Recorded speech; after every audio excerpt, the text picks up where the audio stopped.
चर्चा झाली।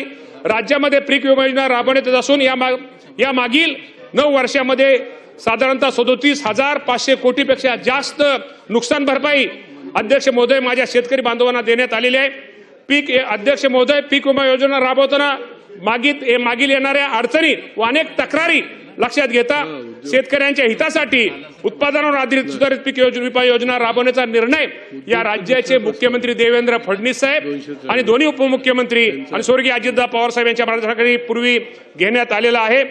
खरीप हंगाम 2025-26 राज्यात उत्पादनावर म्हणजे पीक कापणी प्रयोगावर आधारित सुधारित पीक विमा योजना राबवण्यात येत आहे। त्या अनुषंगाने नुकसान भरपाई निश्चित करण्यासाठी कारवाई अध्यक्ष महोदय प्रगतीपथावर आहे। राज्यात बीड पॅटर्न 80-110 मॉडेलवर आधारित पीक विमा योजना राबवण्यात येत असून त्यात विमा कंपन्यांच्या नफ्यावर विमा हप्त्याच्या तुलनेत 20% पर्यंत निर्बंध घातलेले आहेत। त्यामुळे विमा कंपन्या अवाजवी नफा मिळवू शकत नाहीत। अध्यक्ष महोदय, आपल्याला माहिती आहे वन्य प्राण्यामुळे होणाऱ्या पीक नुकसानाची भरपाई देणे अनेक सदस्यांनी मला वाटतं हा प्रश्न मांडला होता। वन्य प्राण्यामुळे आवाड साहेब वन्य प्राण्यामुळे होणाऱ्या पीक नुकसानाची भरपाई देणे म्हणजे पूर व अतिवृष्टीमुळे भात पिकाचे क्षेत्र जलमय होऊन नुकसान झाल्यास पूर्वी स्थानिक नैसर्गिक आपत्ती अंतर्गत नुकसान भरपाई देण्याची तरतूद यापूर्वी नव्हती, प्रधानमंत्री पीक विमा योजनेत नव्हती। परंतु केंद्र शासनाने नुकतेच 18/11/2025 रोजी पत्रान्वये सदर बाबी स्थानिक नैसर्गिक आपत्ती अंतर्गत नुकसान भरपाई देण्याचा निर्णय हा अध्यक्ष महोदय घेतलेला आहे। तर मी केंद्राचं पण निश्चित प्रकारे ते केंद्राचे सगळ्यांचे मी आभार मानतो आणि त्या अनुषंगाने केंद्र शासनाकडून सविस्तर मार्गदर्शन सूचना प्राप्त झाल्यानंतर त्यानुसार या बाबतीमध्ये पुढील कारवाई अध्यक्ष महोदय करण्यात येईल। अध्यक्ष महोदय, आपल्याला माहित आहे की खरीप 2025 मध्ये काही ठिकाणी या राज्यामध्ये खूप मोठा अवकाळी पाऊस झाला। अवकाळी अतिवृष्टी खूप मोठ्या प्रमाणामध्ये झाली। विविध ठिकाणी शेती पिकाचं तसेच फळबागा भाजीपाला पिके नुकसान मोठ्या प्रमाणामध्ये झाले होते। याशिवाय काही ठिकाणी शेतीतील मगाशी बऱ्याच सदस्यांनी सांगितलं माती वाहून गेली, माती खरडून गेली, इलेक्ट्रिक मोटार पंप असतील, पोल तारा वाहून गेल्या, घरात पाणी शिरलं, घरे पडली, गोटे व जनावरे रस्ते पुलांचे खूप मोठ्या प्रमाणामध्ये अतिवृष्टीमुळे अध्यक्ष महोदय राज्याचं नुकसान झालं। आणि एवढं मोठं नुकसान झालं, माझा हा बळीराजा हा माझा शेतकरी अडचणीत आला होता। या माझ्या बळीराजाला मदत करण्यासाठी या माझ्या बळीराजाला कुठेतरी आर्थिक पाठिंबा देण्यासाठी आर्थिक त्याला हे करणे हातभार लावण्यासाठी या राज्याचे मुख्यमंत्री देवेंद्र फडणवीस साहेब यांनी आम्हा सर्वांना सर्व मंत्र्यांना आदेश दिले। जिथं जिथं नुकसान झालं तिथल्या पालकमंत्री असतील मंत्री असतील यांनी प्रत्येकाने घरोघरी जाऊन बांधावरती जाऊन माझ्या शेतकऱ्यांचं झालेल्या नुकसानाची पाहणी केली, शेतकऱ्यांचं दुःख पाहिलं। अक्षरशः काही शेतकऱ्यांचं काही शिल्लक राहिलं नव्हतं आणि माझ्या या अडचणीत आलेल्या शेतकऱ्याला त्या माऊलीला कुठेतरी मदत केली पाहिजे, त्या माऊलीला कुठेतरी सहकार्य केलं पाहिजे या भावनेनं आपल्या अध्यक्ष महोदय आपल्याला माहिती आहे की साधारणतः या राज्यामध्ये 1,05,00,000 हेक्टर क्षेत्र हे त्यावेळेस बाधित झालं। अनेक मगाशी सांगितल्याप्रमाणे घराची पडझड झाली। अनेक या राज्यामध्ये माझ्या शेतकऱ्यांचं खूप मोठ्या प्रमाणात नुकसान झालं। या शेतकऱ्याला मदत करण्यासाठी या राज्याचे मुख्यमंत्री देवेंद्र फडणवीस साहेबांनी आणि आमच्या दोन्ही उपमुख्यमंत्र्यांनी 15,661 कोटी रुपयाची मदत ही माझ्या शेतकऱ्यांना निश्चित प्रकारे केली। त्याचप्रमाणे आपल्याला अध्यक्ष महोदय माहिती आहे की एनडीआरएफचे पूर्वीचे प्रचलित निकष हे माझ्या 2 हेक्टरचे होते, परंतु माझ्या शेतकऱ्याला मदत केली पाहिजे ते निकष बदलून या राज्याचे मुख्यमंत्री देवेंद्र फडणवीस साहेबांनी ते निकष बदलून 3 हेक्टर पर्यंत केली। तर जास्तीत जास्त माझ्या शेतकऱ्याला मदत कशी होईल हा प्रयत्न माझ्या राज्य शासनाचा राहिला आणि सगळी रक्कम ही 15,661 कोटी डीबीटीद्वारे मदत ही अध्यक्ष माझ्या शेतकरी महोदयांना वितरित केले। त्यामुळे सरकार हे शेतकऱ्यांच्या बाबतीमध्ये अध्यक्ष महोदय अत्यंत संवेदनशील आहे। त्याचप्रमाणे आता हे फेब्रुवारी 2026 मध्ये साधारणतः गेल्या महिन्यामध्ये अवकाळी पाऊस आणि गारपिटामुळे राज्यामध्ये पुन्हा एकदा खूप मोठं नुकसान झालेलं आहे। त्यामध्ये अनेक भागांचे पिकांचे व फळबागाचे नुकसान झाले असून प्राथमिक अहवालानुसार सुमारे 78,000 हेक्टर क्षेत्र बाधित झाले असून नुकसानीचे पंचनामे सुरू आहेत। सदर नुकसानीची मदत देखील शेतकऱ्यांना अध्यक्ष महोदय तातडीने देण्यात येईल। त्याचप्रमाणे अध्यक्ष महोदय आपल्या सर्वांना माहित आहे, खरं तर आपण सर्व सदस्यांना या निमित्तानं सभागृहातल्या सगळ्या सदस्यांना सांगतो, कधी कधी आपल्याला आकडा लक्षात येत नाही।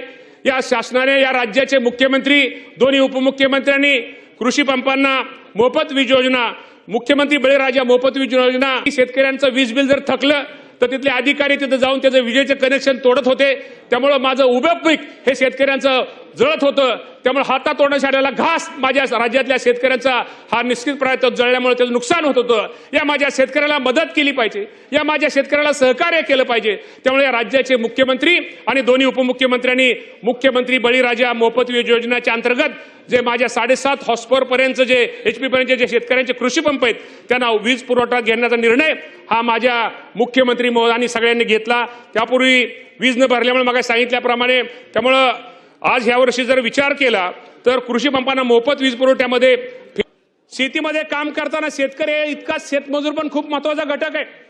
तो देखील एक आपत्ती महत्वाचा घटक असल्यामुळं त्यामध्ये त्या शेतमजुराला पण त्याच्या कुटुंबाला सुद्धा अपघातात मदत करण्याच्या दृष्टिकोनातून या वर्षी अध्यक्ष महोदय राज्य सरकारने या राज्याचे मुख्यमंत्री देवेंद्र फडणवीस साहेब, एकनाथजी शिंदे साहेब, सुनेत्राबाई पवार आणि मी विशेषतः आशिषजी जयस्वाल आशिष आमचे राज्यमंत्री यांचं नाव का घेतो, या योजनेमध्ये त्यांनी खूप मोठा पुढाकार घेतला होता. त्या दृष्टिकोनातून यावर्षी सरकारने गोपीनाथ मुंडे शेतकरी अपघात सुरक्षा योजनेतून यामध्ये शेतमजुरांचा पण समावेश अध्यक्ष महोदय यामध्ये समावेश केल्याचा क्रांतिकारी निर्णय या राज्य सरकारने घेतलेला आहे.